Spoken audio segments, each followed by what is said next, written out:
Why $100 feels rich until you make $1,000. What if I told you that $100 doesn't actually get smaller? You just become a different person. And no, making more money doesn't automatically make you happier. In fact, it often does the opposite. It makes $1,000 feel exactly like $100 used to feel. Think about that for a second. The same person who once celebrated making $100 can eventually stare at $1,000 and think, that's not enough. So what changed? Was it the money? Or was it your mind? I'm Hedonic, and today we're breaking down the hidden psychology behind why every new income level starts to feel normal, why people who earn more often spend more, and how you can finally escape the cycle that keeps millions of people chasing just a little more.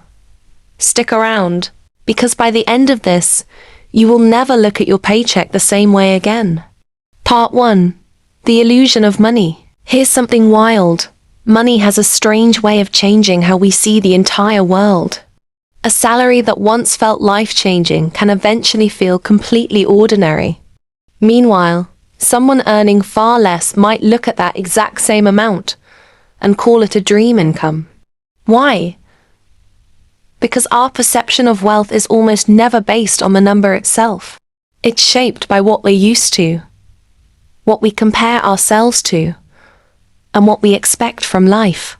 This is what I call brokeology ***. The study of why broke isn't a number, it's a feeling. Let's get technical for 1 second, because this matters. There's a difference between the *** absolute value *** of money and the *** relative value ** of money. Absolute value is simple. $1,000 is always $1,000. It doesn't change. But relative value depends entirely on who's holding it, their lifestyle, their responsibilities, and their expectations. To one person, $100 covers an entire week. To another, it disappears after a single dinner. And here's the trap.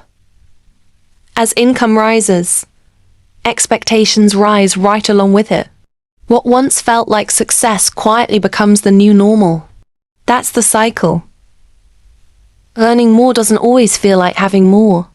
Once you understand the shift, you understand why wealth feels completely different at every income level, and why real financial satisfaction is built on mindset just as much as money. Part 2. WHEN $100 feels like a fortune. Let's go back to the beginning. At a lower income, $100 isn't just money. It's relief. It's groceries for the week. It's gas to get to work. It's the power bill paid on time, or an overdraft fee avoided. When every single dollar already has a job, an extra $100 shows up and instantly upgrades your entire week. That's because your brain is wired to handle survival first. Food, shelter, transportation, safety. Those come before comfort, before luxury, before anything else. So when income is tight, even a small amount of money hits hard, because it directly improves your quality of life. This is really about purchasing power ***. Not just how much money you have, but how much that money can actually do for the life you're living right now. At a lower income, every dollar carries weight. Every purchase is a decision, because every expense is competing with something else that also matters. Picture someone making around $1,200 a month. An unexpected $100 shows up. That's over 8% of their entire monthly income. That covers groceries, maybe gas, maybe part of the rent. The relief is immediate, because it's solving a real, pressing problem in real time. At this stage, money isn't about status. It's about security. Every extra dollar creates breathing room. It's a ***, moment ***. That instant when a little bit of money buys you back a little bit of peace. That's why $100 can feel massive to someone with a limited income, even though the number never changed. The dollar amount is identical. The impact on their life is not. Part 3. WHY $100 stops feeling like anything. Now fast forward. Your income grows. The absolute value of $100 hasn't moved an inch, but the relative value collapses. That same $100 that used to change your week now barely makes a dent. Say you go from a few $100s a month to $1,000. Now that $100 is only 10% of your income. Still useful. Sure. But it's not solving 5 problems anymore. It's covering one routine expense and quietly vanishing into the budget. This is *** lifestyle inflation *** at work. And it sneaks up on everybody. As people earn more, they upgrade. Better housing, a newer phone, more subscriptions, more takeout, nicer clothes, more travel. None of that is inherently bad, but it raises your baseline. Your cost of living goes up right alongside your income. And here's where ***, the salary trap *** sets in. Expenses grow right next to earnings. The coffee that used to be a weekend treat becomes a daily habit. The apartment you once dreamed about becomes just your apartment. Your definition of enough keeps sliding, month after month, without you ever noticing it move. Psychologists have a name for this. *** hedonic adaptation. ***, it's our built-in tendency to get used to good things fast. The thrill of the raise fades. The new income becomes ordinary. And your mind, without asking your permission, starts chasing the next milestone. This is why so many people discover, sometimes painfully, that earning more doesn't automatically make them feel wealthier.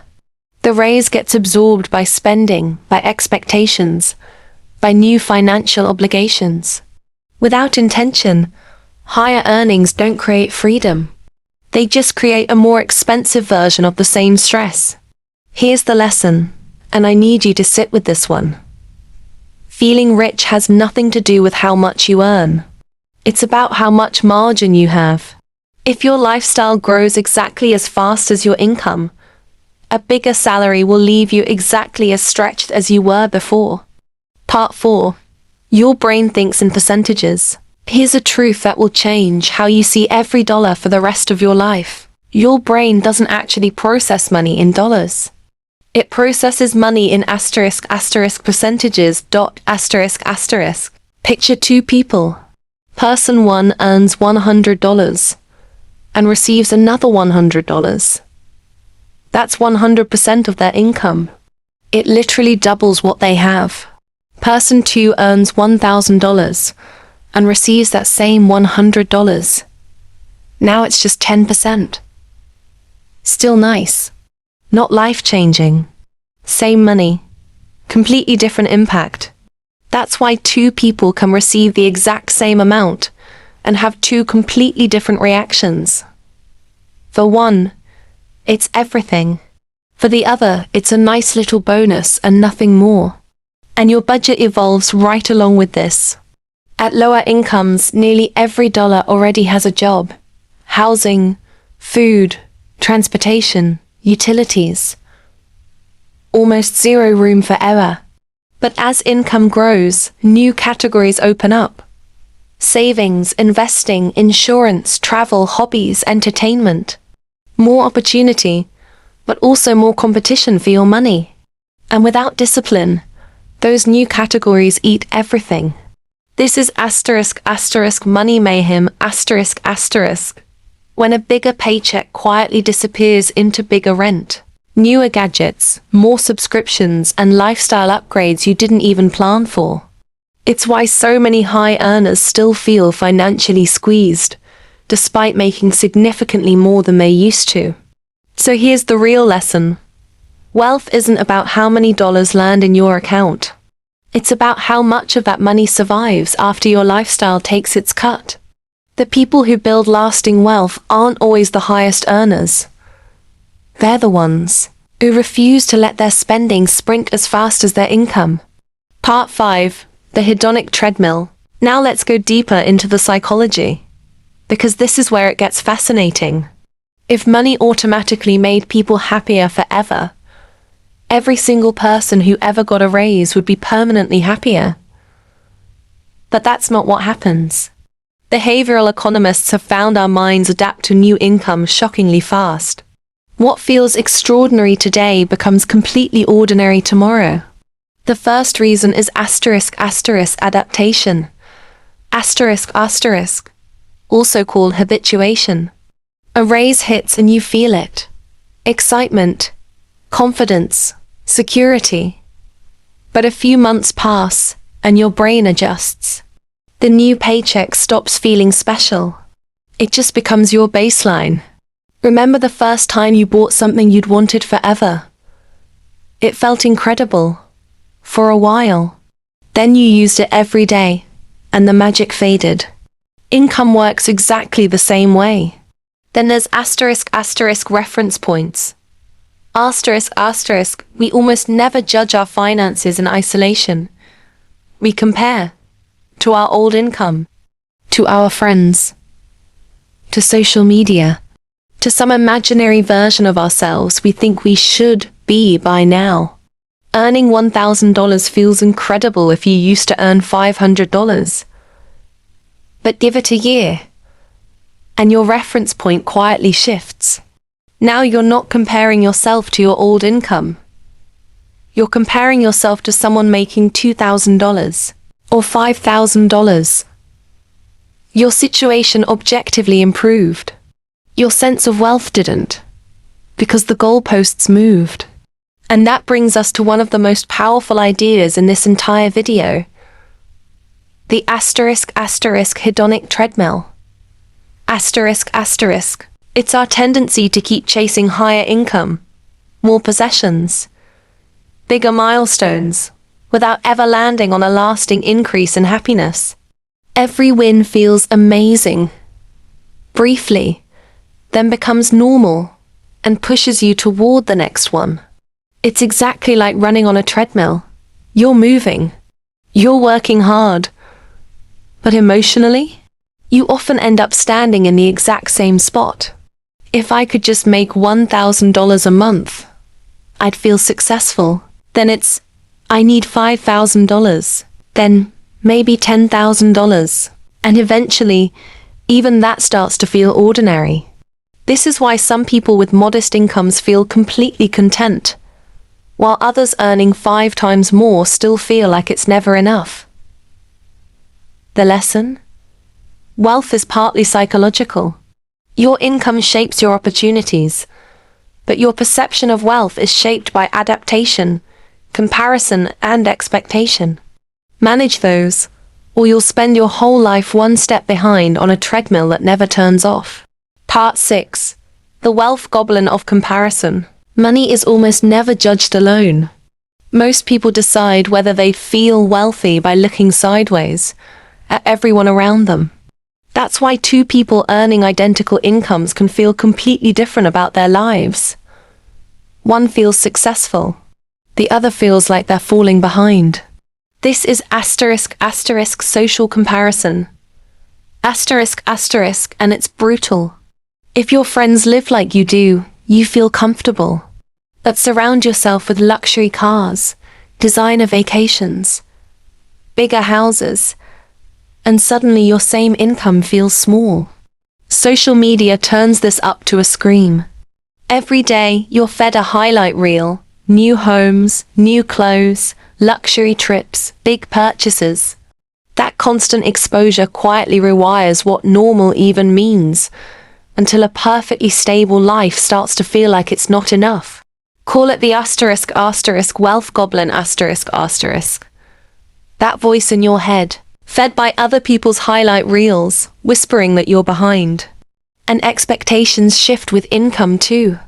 Someone earning a modest wage sees home-cooked meals as standard. Someone earning more starts seeing restaurants as normal. A basic apartment once meant success. After a raise, it starts to feel like the bare minimum. The target keeps moving and satisfaction quietly drops even while income climbs. Then there's peer pressure, subtle, constant, and rarely spoken out loud. When the people around you upgrade their phones, wear the expensive brands, eat at the nice places, take the big trips, there's an unspoken pull to keep pace. Nobody has to say a word. The behavior does the talking. This is exactly why higher income so often fails to build actual wealth. People earn more only to spend more, chasing a lifestyle that matches the people around them instead of banking the difference. Here's the truth. Wealth is relative in the eyes of the world, but financial freedom is deeply personal. Comparing yourself to others is a race with no finish line. The people who actually build lasting wealth stop running that race and start measuring success by their own goals instead. Conclusion. At first glance, this all seems simple. $100 is $100, no matter who's holding it. But now you know that's not how the human mind actually works. The way we experience money depends far more on our income, expectations, lifestyle, and environment than on the number printed on the bill. When income is low, $100 can genuinely change your week. Groceries, transportation, less stress, real needs met. Every dollar has a purpose, so even a small amount feels enormous. As income rises, that same $100 shrinks into a smaller piece of a much bigger puzzle. Expenses grow, lifestyles expand, expectations shift. Your brain adapts to your new normal faster than you'd ever expect. What once felt like a fortune quietly becomes ordinary, not because the money lost value, but because you did the adapting. And that's the whole lesson of behavioral economics in one sentence. Asterisk, asterisk, we experience money relatively, not absolutely. Asterisk, asterisk, we judge wealth in percentages, comparisons, habits, and expectations, not raw numbers. That's how someone earning less can feel genuinely richer than someone earning triple, simply because they've got lower expenses, healthier habits, and real contentment. So here's the real challenge. It was never just about earning more. It's about protecting your mindset while your income grows. If every raise buys bigger expenses and higher expectations, you'll spend your whole life chasing the next paycheck. But if you keep your lifestyle in check, keep saving, keep investing, and refuse to play the comparison game, every raise becomes a brick in real wealth, instead of just a more expensive version of broke. Because in the end, financial success was never just about how much money hits your account. It's about how much freedom, security, and peace of mind that money actually buys you. True wealth was never about making every dollar bigger. It's about making every dollar matter. If this hit different, you already know what to do. Like it, subscribe, and I'll see you in the next one.